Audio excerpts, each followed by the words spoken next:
Our top story. Fearing that the former President Donald Trump could soon be back in the White House, NATO leaders are now moving to Trump-proof the alliance and support for Ukraine after Biden's shaky performance at the last month's presidential debate and Trump's threat hanging on NATO's head. The members have sought to take on Trump's narrative. Latvian president questioned the growing perception that the United States is doing a lot more than Europe for Ukraine. He said, and I quote, "If you look at figures, it's actually a different picture. Europe is doing more than the United States. We have provided enormous financial support and military support," unquote. During his presidential campaign, Trump time and again questioned NATO members who don't meet the target of spending 2% of GDP on defense, even threatening not to protect them. All these presidents came in, they'd make a speech, they'd leave, and that was it. And they all owed money, and they wouldn't pay it. I came in, I made a speech, and I said, you got to pay up.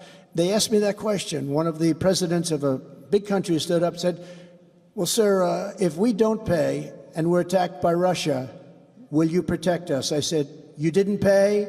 You're delinquent? He said, yes, let's say that happened. No, I would not protect you. In fact, I would encourage them to do whatever the hell they want. You got to pay. You got to pay your bills. Then in the recently held presidential debate with Biden, Trump made a reference to NATO while talking about Ukraine. He said European nations together spent around $100 billion, but less than the United States. He asked Biden why doesn't he call them to put up their money like he did with NATO, getting them to put in hundreds of billions of dollars, which was taken note by the NATO Secretary General. As President Biden opened the Western Security Alliance's summit, Trump took a dig at NATO. In a social media post on Tuesday, Trump took credit for strengthening NATO and suggested that the alliance would not exist without him.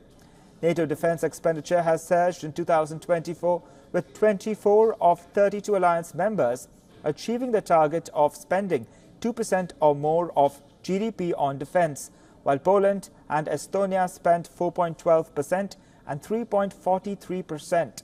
The United States came in the third spot, allocating 3.38% on defense, while Latvia has recorded 3.15% spending.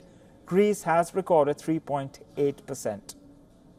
8 countries have not achieved the target spending below 2% of the GDP. They include countries like Croatia, Portugal, Canada, and Spain, among others. The target dates back to the WION Summit declaration in 2014, where members agreed to spend at least 2% of the GDP within a decade, that is by 2024.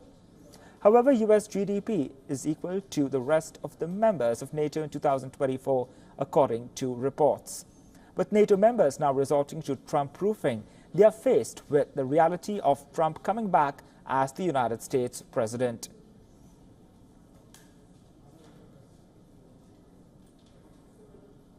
For all the latest news, download the WION app and subscribe to our YouTube channel.